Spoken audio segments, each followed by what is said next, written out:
오늘 저희들에게 주신 은혜의 말씀은 마태복음 22장 1절부터 14절까지의 말씀입니다. 하나님의 말씀을 봉독해 드릴 때 여러분의 심령과 귀에 은혜가 있기를 바랍니다. 말씀을 봉독합니다.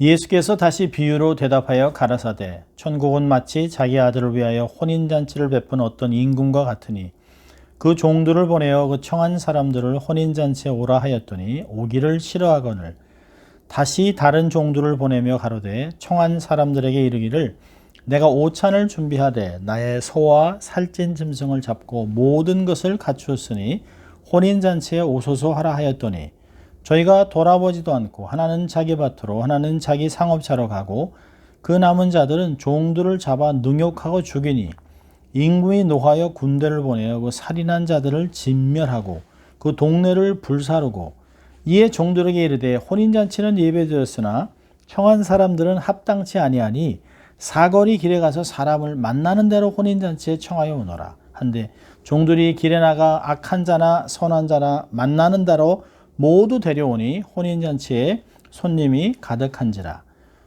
임금이 손님을 보러 나올새 거기서 예복을 입지 아니하는 한 사람을 보고 가로되 친구여 어찌하여 예복을 입지 않고 여기에 들어왔느냐 하니 저가 유구무원이어들 임금이 사원들에게 말하되 그 소족을 결박하여 바깥 어두움에 내어 던지라. 거기서 슬피 울며 이를 갈미 있으리라 하니라. 청함을 받은 자는 많되 택함을 입은 자는 적으니라. 아멘. 하나님의 말씀이었습니다. 여러분, 영국에는 아직도 왕실이 존재합니다.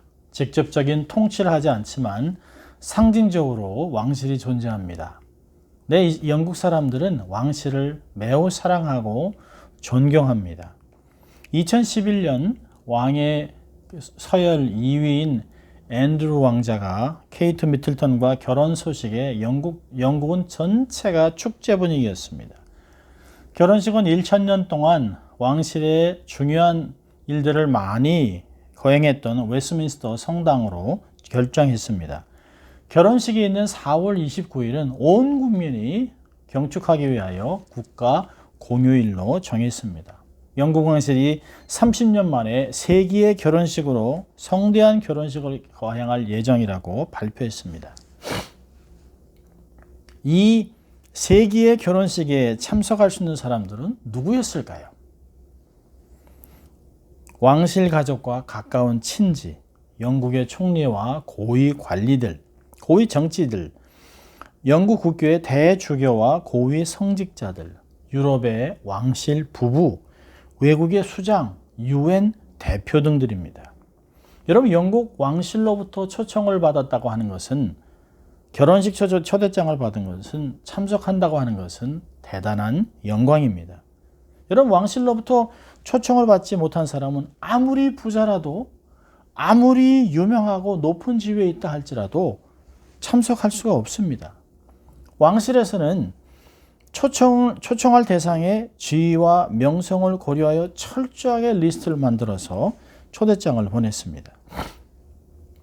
초청을 받은 사람들은 정해진 시간까지 참석 여부를 알려주고 또 왕실에서 요구하는 예복을 준비하고 최고의 예물을 준비해서 결혼식에 참여했습니다.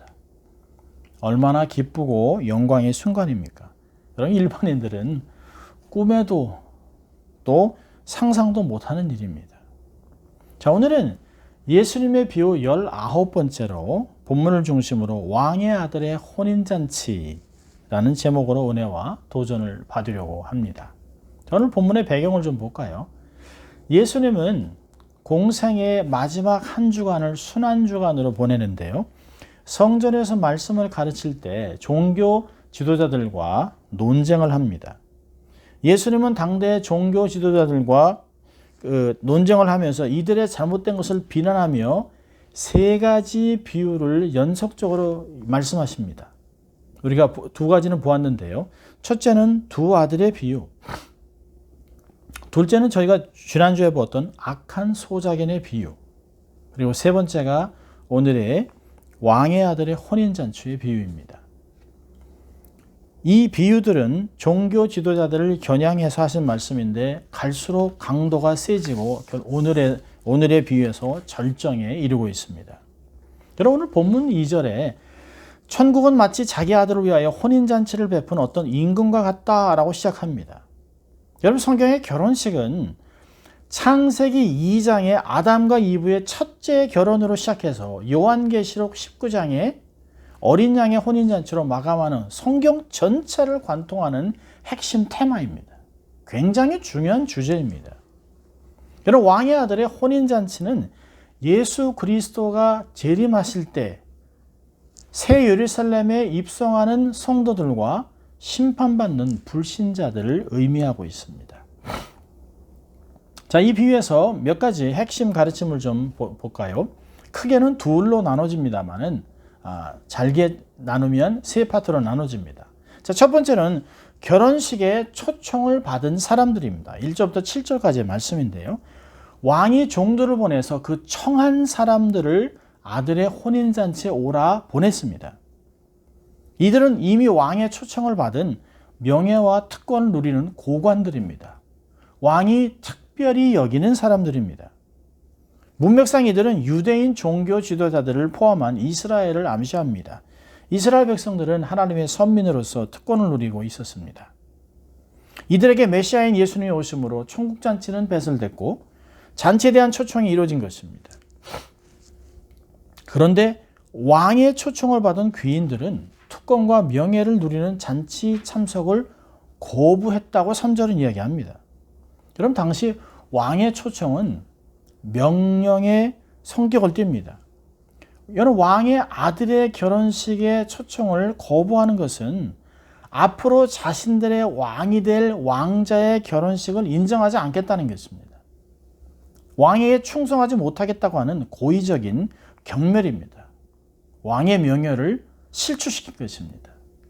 여러분, 그런데도 불구하고 왕은 포기하지 않고 더 많은 종들을 보내어 재차 초청합니다. 4절에 내가 오찬을 준비하되 나의 소와 살찐 짐승을 잡고 모든 것을 갖추었으니 혼인잔치에 오시옵소서.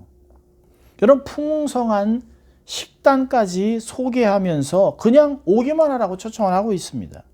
그런데 이렇게 2번이나 초청을 받았는데요. 저희가 돌아보지 않고 하나는 밭으로 하나는 비즈니스 하러 갑니다. 이런 왕의 초청보다 자기 일들이 더 중요하다는 것이에요. 이것은 왕에 대한 멸시와 조롱입니다. 또한 남은 종들은 잡아 능욕하고 죽였다고 합니다. 이것은 왕에 대한 반역입니다. 여러분, 이스라엘 백성이 선민의 특권을 누리고 있으면서도 하나님이 보내신 예언자들을 학대하고 죽였을 뿐만 아니라 천국으로 알리는 전령들을 핍박하는 죄를 범했습니다. 이것은 하나님에 대한 극도의 모독과 반역이었습니다. 여러분, 왕이 종들을 죽인 것은 지난주에 보았던 악한 소작인들의 상황을 지금 반복하고 반영하고 있는 것입니다. 여러분, 이 왕의 초청을 거부하고 있는 이 악인들, 왕의 종들을 죽인 이 고관들의 이야기들을 들으면서 청중들은 이런 역적들, 이 죽일 놈들을 만나며 아마 분노가 일었을 것입니다. 왕의 최고의 허위와 특권을 거부했고 짓밟았기 때문에 마땅히 징벌을 받을 수밖에 없습니다. 그래서 7절은 이렇게 얘기합니다. 임금이 노하여 군대를 보내어 그 살인한 자들을 진멸하고 그 동네를 불살랐다고 얘기하고 있습니다. 많은 학자들은 이것을 주후 70년에 티토 장군에 의해 처참하게 피비린내로 짓밟힌 예루살렘의 멸망을 암시한다고 합니다. 그러나 사실은 이것을 넘어 1948년까지 2000년 동안 디아스포라로 나라 없는 서러움에 온갖 핍박을 받은 이스라엘 역사 전체에 나타난 하나님의 심판이라고 여겨집니다. 여러분, 십자군에 의해 처참하게 살해당하고 중세까지 유럽에서는 마녀 사랑으로 유대인이라고 하는 이유 하나만으로 죽임을 당했습니다. 강제로 살게 되는 격리된 구역인 게토에서 처참하게 살다가 개종을 하든지 아니면 재산을 몰수당하고 나라에서 추방을 당하기도 했습니다. 여러분, 1820년에서 1920년까지 100년 동안 소련과 동유럽에서 자행된 포그롬이라고 하는 말이 있습니다. 포그롬은 조직적이고 계획적인 유대인 학살이었습니다. 이 포그롬으로 인해 동유럽에서 러시아에서 수만 명의 유대인이 학살당했습니다. 이것의 연장선으로 제2차 세계대전에서는 히틀러의 독일군에 의해 600만 명의 유대인이 처참하게 가스실에서 홀로코스트의 끔찍한 역사를 경험했습니다. 지금도 홀로코스트 서바이버들을 보면 자기의 몸에 숫자가 적혀 있습니다. 이름이 아닌 숫자로 적혀 있었습니다. 눈물이 날 정도로 처참하고 불쌍한 역사를 겪었습니다. 여러분, 왕이신 하나님의 초청을 거부하고 무시하고 경멸하고 조롱했던 결과는 처참했습니다. 정식으로 초청된 사람들이 왕의 초청을 거절하고 도전하자 왕은 종들에게 길거리에 나가서 만나는 대로 사람들을 불러오게 했습니다. 거리에 있는 가난한 자들, 노무자들, 실직자들, 악한 자들, 선한 자들이 구별 없이 왕궁의 혼인잔치에 초청되어 왔습니다. 이들은 평생 왕궁에 오거나 왕궁의 초청을 받아본 적이 없습니다. 왕궁에서 차려진 사내진미를 보고 입이 딱 벌어졌을 것입니다. 평생 보지도 못한 음식들이 상다리가 휘도록 차려져 있습니다. 꿈인가 생신인가 자기의 볼을 꼬집었을지도 모릅니다. 자신들을 불러준 왕의 호의에 얼마나 감사하고 기쁘고 즐거웠겠습니까? 우리들이 그러한 기쁨을 누리는 사람들입니다. 하나님 우리와 같은 죄인을 아무 조건 없이 구원의 천국잔치에 부르셨습니다. 여러분, 지금도 신약의 교회가 문을 열고 전 세계를 향하여 하나님의 말씀을 전하고 성령의 역사하사 택한 백성들을 불러들이고 있습니다. 사도행전 2장 21절에 누구든지 주의 이름을 부르는 자는 구원을 얻으리라. 39절에 이 약속은 너희와 너희 자녀와 모든 먼데 사람 곧 주 우리 하나님이 얼마든지 부르는 자들에게 하신 것이라. 계속 하나님은 사람들을 곳곳에서 아무 데서나 만나는 자들마다 하나님이 당신의 잔치에 초청하고 있습니다. 여러분, 우리의 구원은 우리의 자력으로 이루어진 것이 아닙니다. 하나님이 불러주신 것입니다. 생각지도 못한 은혜를 경험한 사람들입니다. 할렐루야. 자, 이렇게 많은 사람들이 그 잔치에 와서 손님들이 가득했다고 얘기합니다. 자, 11절부터는 왕이 가족들과 앉아 있다가 손님들을 보러 나왔습니다. 손님들을 향해서 이렇게 인사를 하다가 갑자기 거기서 예복을 입지 않은 한 사람을 보고 부드럽게 묻습니다. 친구여, 왜 예복을 입지 않고 왔느냐? 라고 물어봤는데요. 그 사람이 유구무원입니다. 아무 말도 하지 못하고 있습니다. 자, 그러자 임금이 사원들에게 말하되 그 수족을 결박하여 바깥 어두움에 던져내어라. 내어 던지라. 거기서 슬피 울며 이를 갈며 있으리라. 아니, 이게 무슨 말입니까? 아니, 길거리에서 아무 상관도 없이 지나가다가 잔치에 오라고 해서 잔치에 왔는데 예복을 입지 않았다고 그냥 쫓아내는 것도 아니고 수족을 결박해서 어둠에 던집니다. 이게 정말 이 사람이 일을 갈 일이 아니겠습니까? 자, 그런데 당시의 문화를 모르면 오해할 수가 있습니다. 당시에 중근동의 나라에서 열렸던 궁중 파티는 반드시 문 앞에서 예복을 나눠줬습니다. 특히 페르시아 궁정에서는 예복을 빌려주는 것이 아니라 초청돼서 오는 사람들에게 예복을 한 벌씩 선물로 만들어주는 것이 그 당시에 관습이었다고 합니다. 예복은 희고 깨끗했는데 이것은 행복과 기쁨을 상징하는 근동의 문화입니다. 지금도 중동 지방에서는 결혼식에 하얀 옷을 입은 하객들이 많이 보입니다. 그래서 하객들이 혼인잔치에 입장하기 전에 주인이 예비한 예복을 입도록 한 벌씩 모든 사람에게 빠짐없이 나누어 주었습니다. 그러니까 왕의 잔치에 왕이 준비한 정해진 예복을 입지 않고 나가는 것은 왕을 고의적으로 모독하는 행위입니다.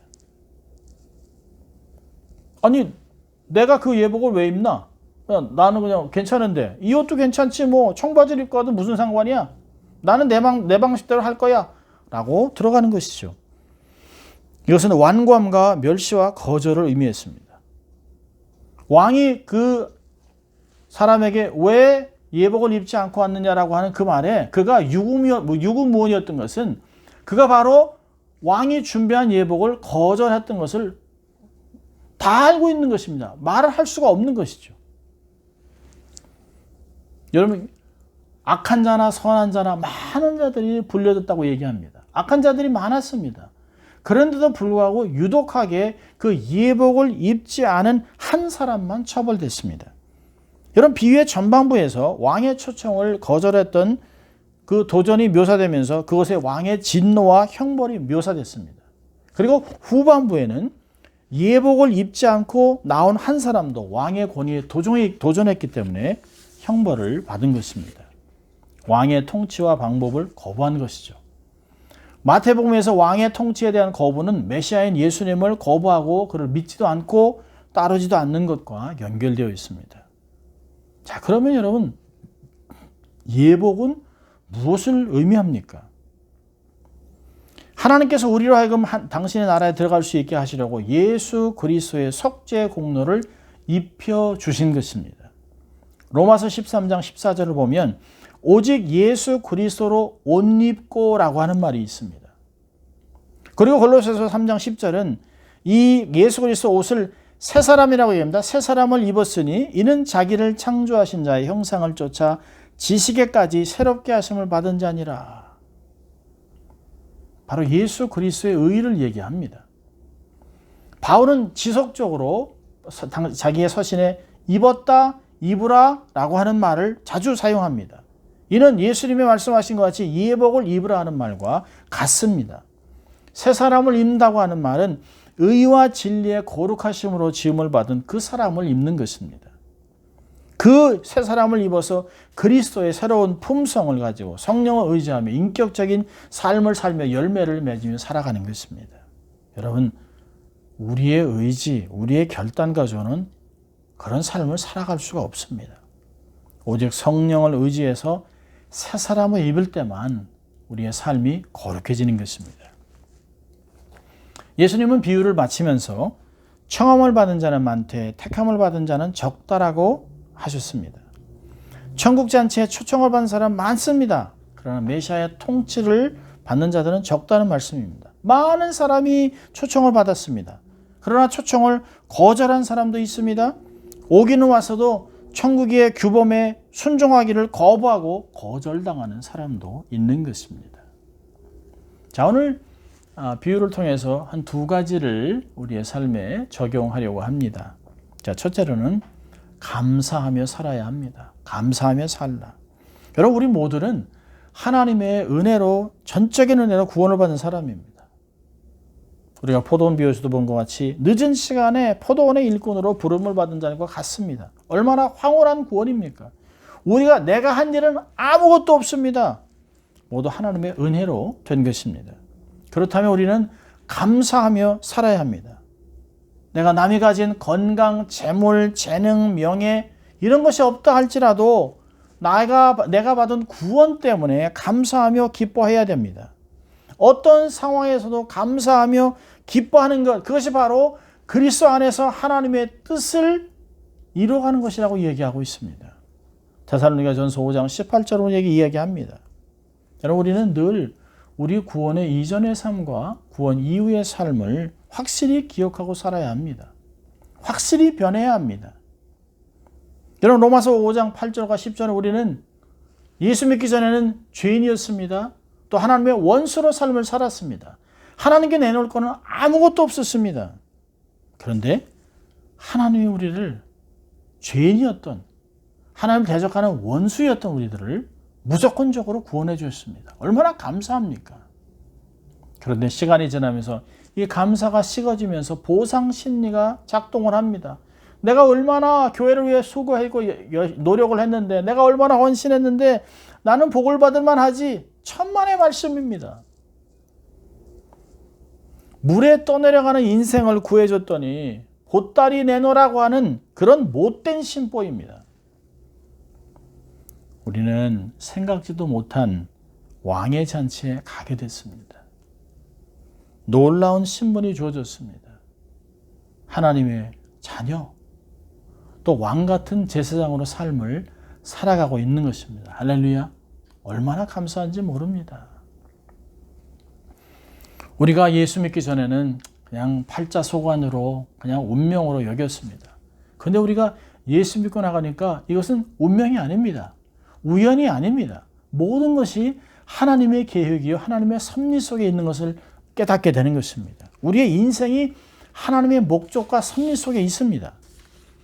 여러분, 이사야 43장 1절은 하나님이 우리를 창조하셨다고 얘기합니다. 목적을 가지고 지명하고 부르셨다라고 얘기합니다. 야곱아, 너를 창조하신 여호와께서 지금 말씀하시느니라. 이스라엘아, 너를 지으신 이가 말씀하시느니라. 너는 두려워하지 말라. 내가 너를 구속하였고 내가 너를 지명하여 불렀나니 너는 내 것이라. 놀랍습니다. 하나님이 우리를 지으시고 소유권을 이야기하고 있습니다. 또 에베소 1장 4절은 이 모든 것이 창세전에 이루어졌다고 얘기합니다. 창세전에 우리를 택하셨습니다. 곧 창세전에 그리스도 안에서 우리를 택하셨다. 우리가 예수 믿고 있는 것 우리 힘이 아닙니다. 이미 창세전에 우리를 택하셔서 예수 믿게 하신 것입니다. 하나님의 섭리가 있습니다. 나의 삶이 하나님의 계획과 섭리 안에 있음을 믿어야 합니다. 하나님 우리 한 사람 한 사람 각각 개인에게 향한 계획을 갖고 계십니다. 우리의 출생과 성장, 고난, 또 아픔, 승리, 행복, 성공, 죽음, 이 모든 것에 하나님의 섭리가 있습니다. 여러분, 우리가 하나님의 계획과 섭리를 믿는다면 어떤 상황에서도 우리는 감사할 수 있습니다. 여러분, 우리가 잘 아는 로마서 8장 28절에 우리가 알거니와 하나님을 사랑하는 자 곧 그 뜻대로 부르심을 입은 자들에게는 모든 것이 합력하여 선을 이룬다라고 얘기하고 있습니다. 아멘. 놀랍습니다. 하나님이 주시는 것은 성공이든 실패든 고난이든 복이 아닌 것이 없다는 것입니다. 다 우리의 유익을 위한 것입니다. 우리의 자녀들이 부모가 쓴 약을 줘도 감사함으로 받습니다. 왜요? 부모님의 사랑과 또 우리에게 유익을 알기 때문에 그렇습니다. 하나님의 우리에게 주시는 모든 것은 은혜인 것입니다. 나의 유익을 위하여 나를 바르게 살게 하기 위해 허락하신 하나님의 섭리입니다. 고난을 당하더라도 하나님의 섭리가 있습니다. 그 안에서 하나님의 뜻을 발견하고 감사하는 우리가 되어야 하는 것입니다. 항상 기뻐하고 쉬지 말고 기도하고 범사에 감사하라. 이는 그리스도 안에서 너희를 향한 하나님의 뜻이라고 하는 데살로니가 전서의 말씀이 우리의 삶의 모토가 되어야 합니다. 고백이 되어야 합니다. 감사하며 사는 여러분 될 수 있기를 바랍니다. 둘째로는 그리스도로 늘 옷 입고 살라는 것입니다. 그리스도로 옷 입어라. 갈라디아 3장 26절 27절은 너희가 다 믿음으로 말미암아 그리스도 예수 안에서 하나님의 아들이 되었으니 누구든지 그리스도와 합하여 세례를 받은 자는 그리스도로 옷 입었느니라. 누구든지 예수를 믿고 세례를 받은 사람은 그리스도로 옷을 입었다고 얘기하고 있습니다. 이게 무슨 뜻입니까? 이것은 하나님이 허락하신 유일한 구원의 방법이라고 얘기하고 있습니다.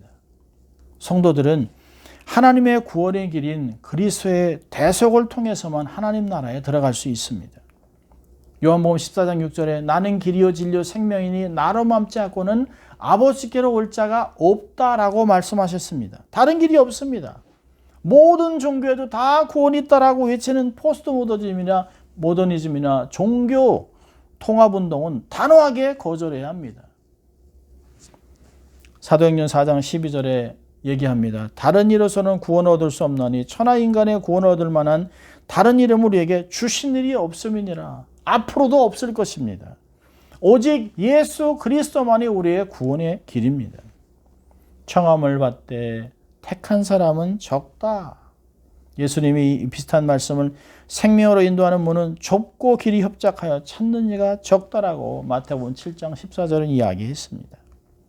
그리스도로 옷을 입는다. 하나님이 허락하신 유일한 구원 방법입니다. 두 번째로는 그리스도로 옷 입고 살기 위해서는 옛사람을 벗어버려야 합니다.